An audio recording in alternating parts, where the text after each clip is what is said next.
বিসমিল্লাহির রহমানির রহিম। জনপ্রশাসন মন্ত্রণালয়ের অধীন সরকারি কর্মচারী হাসপাতাল, পদের নাম ওটি নার্স, তারিখ 27/7/2026, সময় 1 ঘন্টা, পূর্ণমান 100। তো আমরা এই প্রশ্নোত্তর নিয়ে আলোচনা করব। চলুন প্রথমে আমরা আলোচনা করা হচ্ছে বাংলা অংশ নিয়ে। বাংলা কি ছিল প্রথমে? মুনির চৌধুরীর কবর নাটকের বিষয় কি? কবর নাটকের বিষয় হচ্ছে ভাষা আন্দোলন। এটা নাম্বার উল্পাট হবে, কারণ বাংলা অংশ ইংলিশ অংশ আলাদা করে করা হয়েছে এই জন্য। কোনটি বিভূতিভূষণ বন্দ্যোপাধ্যায়ের সৃষ্ট নয়? বিভূতিভূষণ বন্দ্যোপাধ্যায়ের সৃষ্ট নয় হচ্ছে নদী পক্ষে। নয়, আবার আসিব ফিরে এই বাংলায় পঙ্গক্তিটি কে রচনা করেছেন? তা আবার আসিব ফিরে এই বাংলায় পঙ্গক্তিটি রচনা করেছেন হচ্ছে জীবনানন্দ দাশ। 11, সংস্কৃতির কথা গ্রন্থের লেখক কে? সংস্কৃতির কথা গ্রন্থের লেখক মোতায়ের হোসেন চৌধুরী। চর্যাপদের রচয়িতা কোন ধর্মের সিদ্ধাচার্য ছিলেন? চর্যাপদের রচয়িতা ছিলেন হচ্ছে বৌদ্ধ ধর্মের সিদ্ধাচার্য। ধূমকেতু পত্রিকার সম্পাদক কে ছিলেন? ধূমকেতু পত্রিকার সম্পাদক ছিলেন কাজী নজরুল ইসলাম। 47, মহেশ গল্পের প্রধান চরিত্র কোনটি? মহেশ গল্পের প্রধান চরিত্র হচ্ছে গফুর। সঞ্চিতা কাব্য কার কাব্য সংকলন? সঞ্চিতা হচ্ছে কাজী নজরুল ইসলামের কাব্য সংকলন। জমিদার দর্পণ এর লেখক কে? জমিদার দর্পণ এর লেখক হচ্ছে মীর মুশাররফ হোসেন। জমিদার দর্পণ নাটকের হচ্ছে লেখক। 56, কাজী নজরুল ইসলামের প্রথম কাব্যগ্রন্থের নাম কি? কাজী নজরুল ইসলামের প্রথম কাব্যগ্রন্থের নাম হচ্ছে অগ্নিবীণা। 71, রাধা, কৃষ্ণ ও বড়াই কোন সাহিত্যকর্মের চরিত্র? রাধা, কৃষ্ণ ও বড়াই হচ্ছে শ্রীকৃষ্ণ কীর্তন কাব্যগ্রন্থের চরিত্র। 77, ঢাকা মুসলিম সাহিত্য সমাজ কত সালে প্রতিষ্ঠিত হয়? ঢাকা মুসলিম সাহিত্য সমাজ প্রতিষ্ঠিত হচ্ছে 1926 সালে। শ্রীকৃষ্ণ কীর্তন কাব্য কে উদ্ধার করেছেন? শ্রীকৃষ্ণ কীর্তন কাব্য উদ্ধার করেছেন হচ্ছে বসন্ত রঞ্জন রায়। বাংলা সাহিত্যে ভোরের পাখি কে? ভোরের পাখি হচ্ছে বিহারীলাল চক্রবর্তী। বং থেকে বাংলা কে রচনা করেছেন? বং থেকে বাংলা রচনা করেছেন হচ্ছে রিজিয়া রহমান। কাঁদতে আসেনি ফাঁসির দাবি নিষেধছি কবিতা কে লিখেছেন? তাই কাঁদতে আসেনি ফাঁসির দাবি নিষেধছেন কবিতাটি লিখেছে হচ্ছে মাহবুব উল আলম চৌধুরী। প্রবন্ধ কি? প্রবন্ধ হচ্ছে চিন্তামূলক গদ্য রচনা। মধ্যযুগের শেষ কবি কে? মধ্যযুগের শেষ কবি হচ্ছে ভারতচন্দ্র। 21শে ফেব্রুয়ারি সংকলনটির সম্পাদক কে ছিলেন? 21শে ফেব্রুয়ারি সংকলনটির সম্পাদক ছিলেন হাসান হাফিজুর রহমান। সুলতানার স্বপ্ন গ্রন্থের লেখক কে? সুলতানার স্বপ্ন গ্রন্থের লেখক রোকেয়া সাখাওয়াত হোসেন। এবার হচ্ছে English word. At 6 and 7 means হচ্ছে in confusion. The antonym of the word affluent এর অ্যান্টোনিম হতে হবে। তাহলে দ্য কি ওয়ার্ড affluent এর অ্যান্টোনিম হচ্ছে the poor. Millie speaks softly. Here the word softly is এই softly ওয়ার্ডটা কি? softly ওয়ার্ডটা কি হবে? অ্যাডভার্ব, কারণ ভার্বের পরে হচ্ছে অ্যাডভার্ব বসে। 18, since the form of the narration he said I am busy, তাহলে এর ন্যারেশন কি হবে? তাহলে গ নম্বর উত্তর, he said that he was busy. 22, negative form of only Zahid can solve it, তাহলে এটা হবে উত্তর ক, nobody but Zahid can solve it.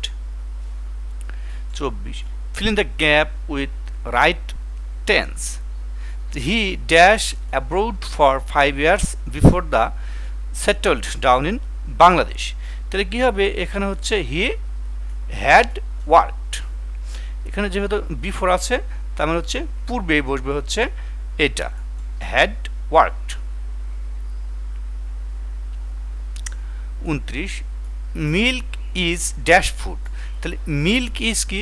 Milk is হচ্ছে nutritious food. 30, the passive form of who completed the work, তো এই প্যাসিভ ফর্ম কী হবে হচ্ছে খ, বাই হুম, হু থাকলে কী হয়, by whom was the work completed. 32, which sentence is correctly punctuated, তাহলে এটা কোনটা সঠিকভাবে পাংচুয়েট হয়েছে হচ্ছে গ, yes I agree with you. 33, Mim has been dash English for 5 years, তাহলে Mim has been learning English for 5 years। 39, fill in the blank with appropriate preposition. The train arrived dash time, তাহলে train arrived on time। 44, so the correct words to fill in the gap, I dash reading the book yesterday, তাহলে কি হবে, I finished reading the book yesterday। 44, Mount Everest is dash mountain in the world, তাহলে Mount Everest is the highest mountain in the world, এর পুরাটা একটা gap, তাহলে কি হবে, the highest. 45, it is very beautiful flower, make it exclamatory, exclamatory করলে কি হবে, তাহলে এটা হচ্ছে হোয়াটে, কারণ ভেরি থাকলে হোয়াটে, হোয়াট হয়, তাহলে what a beautiful flower it is. 48, meticulous means, meticulous অর্থ হচ্ছে thorough and careful. 53, I am fond of reading novels, here reading, তাহলে রিডিংটা কি, রিডিংটা হচ্ছে gerund. 73, who would you mind dash the door, would you mind closing the ডোর।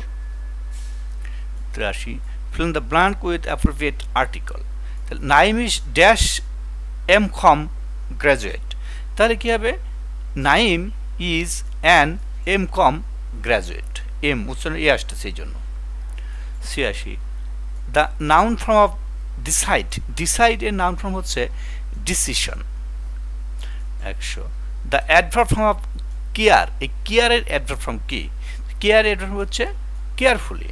এখন সাধারণ জ্ঞান, সাধারণ জ্ঞান কী ছিল, কোনটি ধলেশ্বরী নদীর শাখা নদী, তো ধলেশ্বরী নদীর শাখা নদী হচ্ছে বুড়িগঙ্গা। 7, 2025 সালে শান্তিতে নোবেল পুরস্কার বিজয়ী কোন দেশের নাগরিক, তাহলে 2025 সালে শান্তিতে নোবেল পুরস্কার পেয়েছে হচ্ছে ভেনেজুয়েলার নাগরিক। আর গ্রেট লেকস কতটি হ্রদ নিয়ে গঠিত, গ্রেট লেকস 5টি হ্রদ নিয়ে গঠিত। মিয়ানমারের সীমান্তবর্তী বাংলাদেশের জেলার সংখ্যা কতটি, মিয়ানমারের সীমান্তবর্তী বাংলাদেশের জেলার সংখ্যা হচ্ছে 3টি। 15, শিল্পী লিওনার্দো দা ভিঞ্চি কোন দেশের অধিবাসী, শিল্পী লিওনার্দো দা ভিঞ্চি হচ্ছে ইতালির অধিবাসী। মৃত সাগর কোথায় অবস্থিত, মৃত সাগর অবস্থিত ইসরায়েল ও জর্ডানে।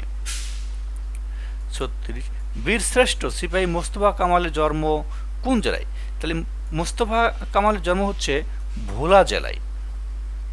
41, দক্ষিণ এশিয়ার কতটি দেশ স্থলবেষ্টিত, দক্ষিণ এশিয়ার 3টি দেশ স্থলবেষ্টিত। 52, ঢাকা সর্বপ্রথম কখন বাংলা রাজধানী হয়েছিল, ঢাকা সর্বপ্রথম বাংলা রাজধানী হয়েছিল 1610 সালে। ভাষা শহীদদের স্মরণে নির্মিত অমর একুশে ভাস্কর্যের স্থপতি কি, তাহলে অমর একুশে ভাস্কর্যের স্থপতি হচ্ছে জাহানারা পারভীন। 62, পৃথিবীর দীর্ঘতম টানেল কোন দেশে অবস্থিত, পৃথিবীর দীর্ঘতম টানেল সুইজারল্যান্ডে অবস্থিত। বাংলাদেশের একমাত্র নৃতাত্ত্বিক বা জাতিতাত্ত্বিক জাদুঘর কোথায় অবস্থিত, একমাত্র নৃতাত্ত্বিক বা জাদুঘর অবস্থিত আগ্রাবাদ, চট্টগ্রামে। 65, কোন দেশের পূর্ব নাম আবিসিনিয়া, উত্তর ইথিওপিয়া। ওয়ার্ল্ড ট্রেড সেন্টার বর্তমানে কী নামে পরিচিত, ওয়ার্ল্ড ট্রেড সেন্টার বর্তমানে 0 পয়েন্ট নামে পরিচিত। বাংলাদেশে প্রচলিত ব্যাংক নোট কতটি, বাংলাদেশে প্রচলিত ব্যাংক নোট রয়েছে হচ্ছে 7টি। জাতিসংঘ সাধারণ পরিষদের সভাপতি কত দিনের জন্য নির্বাচিত, জাতিসংঘের সাধারণ পরিষদের সভাপতি 1 বছরের জন্য নির্বাচিত হন। 79, বাংলাদেশের রাষ্ট্রীয় প্রতীকের ডিজাইনার কে, বাংলাদেশের রাষ্ট্রীয় প্রতীকের ডিজাইনার হচ্ছে কামরুল হাসান। বাংলাদেশ সবচেয়ে বেশি বৈদেশিক মুদ্রা অর্জন করে কোন দেশ থেকে? বাংলাদেশ সবচেয়ে বেশি বৈদেশিক মুদ্রা অর্জন করা হচ্ছে যুক্তরাষ্ট্র থেকে। হেগে অবস্থিত আন্তর্জাতিক আদালত কতজন বিচারক নিয়ে গঠিত? হেগে অবস্থিত আন্তর্জাতিক আদালত 15 জন বিচারক নিয়ে গঠিত। যমুনা রেল সেতু আনুষ্ঠানিকভাবে উদ্বোধন করা হয় কত তারিখে? যমুনা রেল সেতু আনুষ্ঠানিক উদ্বোধন করা হচ্ছে 18 মার্চ 2025 সালে। এখন হচ্ছে মেডিকেল পার্ট। মেডিকেল পার্টের উত্তর করা হয়নি, আপনারা যাদের দরকার তারা দেখে উত্তর করে পড়বেন। আমি জাস্ট দেখাই দিচ্ছি মেডিকেল পার্টের প্রশ্নগুলো। যারা 8 টার্মের স্টুডেন্ট তারা ভালো করে উত্তর জেনে পড়বেন। দেখে নেন, উত্তর করা নাই, আপনারা জাস্ট দেখে তারপরে করবেন। জাস্ট কি কোশ্চেন আসছিল যে সেটা তুলে ধরার জন্য আমি এখানে দিয়েছি। দেখুন, এই ছিল হচ্ছে শেষ। ধন্যবাদ সবাইকে, ভালো থাকবেন, আল্লাহ হাফেজ।